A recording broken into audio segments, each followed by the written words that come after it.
waaw. asalaamaaleykum waa zone de recasement. asalaamaaleykum mbokk Kër Massar. maa ngi leen nuyu yéen ñëpp seen tur ak seen sant di jël nuyoo bi di ko teg suñu loxo kilifa gi délégué bi ak imam. yéen a wax ne rek vraiment kontaan nañ parce que depuis 16 heures ku mën a toog di xaar ba léegi loolu vraiment cër mënut a weesu loolu. mais zone bi moo mel noonu. avant tout damay d'abord nuyu ñi nga xam ne ñoom laa fi fekk. muy suñu grand Malick nga xamante ne nii doyen la ci koñ bi ni ko imam waxee léegi ak délégué bi. di nuyu suma sœur yi Kardiatou Niass ak Fan Ndiaye. Adama Sarr dama koy beral nuyoo à part parce que moom dafa ñëw fekk suñu tey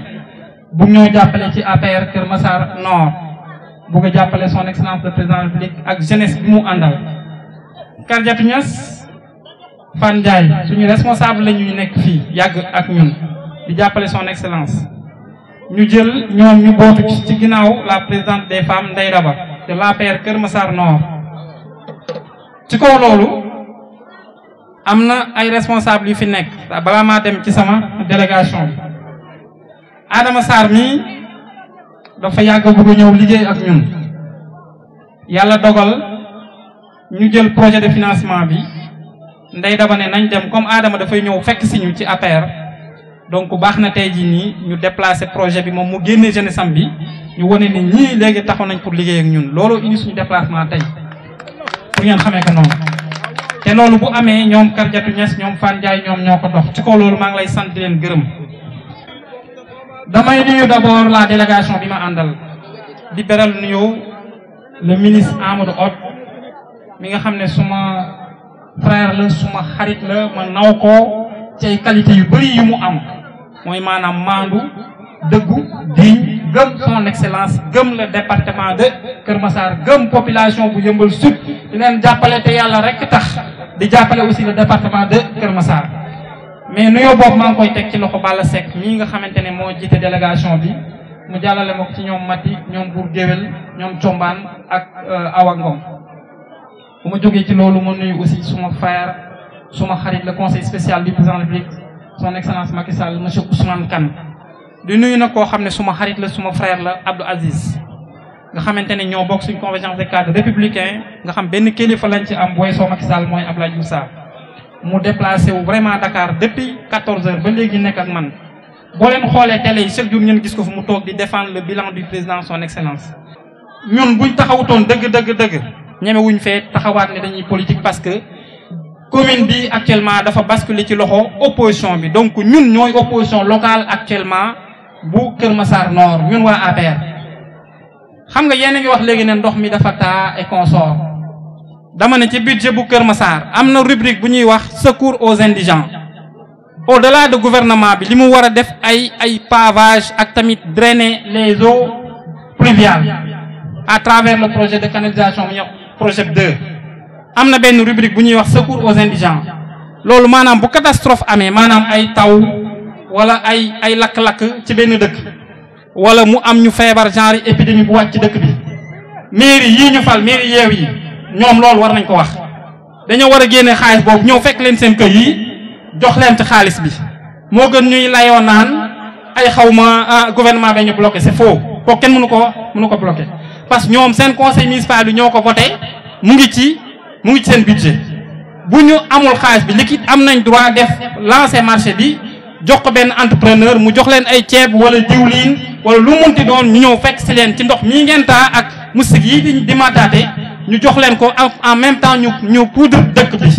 dëgg aussi bu jotee nañ ko wax bu question de ñun duñu opposant yoo xam ne dañuy yàq comme ñoom nañu yàqee déedéet ñun duñ noonu ñun dañuy wax li am rek te yàlla rek a tax donc tey ji fi ñu toog nii bu ñu fi toogee tey muy leer du mairie bi moo ko fi def gouvernement du Sénégal président Macky Sall son excellence moo ko fi def kon nag lañ bàyyi ñoom aussi ñuy toog ci télé yi naan ay Kër Massar ndox maa ngi koy nangu teel bu Kër Massar bu président Macky Sall bàyyi woon na meloon démb mu mel ko tey kon ñun ñëpp duñu mën a toog fii tey jii nii autopont bi ci grande ville yi lañ ko doon fekk mais tey Kër Massar mooy la première banlieue boo xam da ngay ñëw ci biir banlieue bi fekk fa autopont boo xam ne booy daw di tourner da ngay mel ni yaa ngi Mermoz wala yaa ngi Plateau loolu aussi nañ ko remercier son excellence am na erreur yoo xamante ne amoon na fii buñ amati nañ ànd bu sincère Adama Sarr jeunesse bi dégg naa seen wax ci kaw loolu damay wax jeunesse bi incha allah dinañ leen jàppale enveloppe financière bii ma yor nii Adama da ngay ñëw ñu jox la ko bu ko defee nga xam ne yéen lañ ko jox pour ngeen jàppalante jigéen ñi nekk fii yaayu jeunesse yi fi nekk seen jeunes yi ñoom Ousseynou et consort ngeen def benn projet kaay nii ngeen def benn projet boo xamante ne chaque jour ci benn jour ci biir semaine bi enveloppe baa ngi nii donc man maa leen ko jox ci turi son excellence le président de la république Macky Sall pour que ngeen jàppalante seen biir def ko benn projet fii biir zone de recasement donc loolu defoon naa ko daaray kaamil ñoom fëri ñu ngi nii toog defoon nañ ko daaru mi set dem fa jël juróom fukki junne jox ko abikat mi taxaw nii may ko jàppale ko pour mu jàppale nit ñi lii du tey lañ ko door a def yàgg na ay quartier yu bëri laa ko def te du tey moo tax ñu am représentativité bi ci kaw loolu pour ñu préparer wu 2024 incha allah président Macky Sall am na droit nekk candidat loolu moom constitution laay wax waxuma lu ma neex waxuma lu neex Macky Sall mais li am laay wax droit ñu jàppale ko pour li nekk fii ñu continuer ko développer suñu département Ablaye Wade jaar na fi Abdou Diouf jaar na fi Kër Massar booba ak bii bokkul kon nag nit bu fekkente ne nii da ngaa am sa benn njiit muy jàppale dëkk dañ koy jàppale bañ di am gàcce. voilà donc je disais que nous sommes à Kër Massar Nord. À Kër Massar Nord, la mairie et la municipalité est dirigée par la coalition Yewwi Askan Wi. Mais sur ce, on a constaté que l'opposition à tout temps se met là à dire que les inondations à Kër Massar, c'est le gouvernement qui n'a pas fait ce qu'il devait faire. Ça c'est faux et c'est archi faux. Sur ce, nous rappelons aux maires que dans la nomenclature du Code général des collectivités locales, il y a des rubriques budgétaires là où on a mentionné secours aux indigents. Donc eux, ils ont les possibilités de récupérer ces sommes qui ont été budgétisées et qui ont été votées par le conseil municipal pour venir en appointe l'ensemble des quartiers qui sont actuellement sous les eaux. Donc les maires de Yewwi n'ont qu'à arrêter de dire que le gouvernement doit venir appuyer, je ne sais pas, appuyer les populations qui sont sous les eaux. Et de dire et prétexter que les inondations ne sont pas des compétences décentralisées. Ça, même si c'est vrai, mais n'empêche qu'il y a des rubriques, il y a des brèches dont on a ouvert dans le code des collectivités territoriales qui leur permettent même de pouvoir subvenir au moment opportun à ces populations-là. Donc nous demandons à ces maires de venir en secours à ces populations, d'acheter soit du riz ou bien de l'huile ou bien des motopompes et mettre ça à la disposition des populations au lieu de prétexter à tout moment de dire que c'est le gouvernement qui doit venir en appointe. Les eaux, c'est dû au gouvernement. C'est pas ça. Voilà, on rappelle que selon la Constitution, nous parlons d'une question de droit.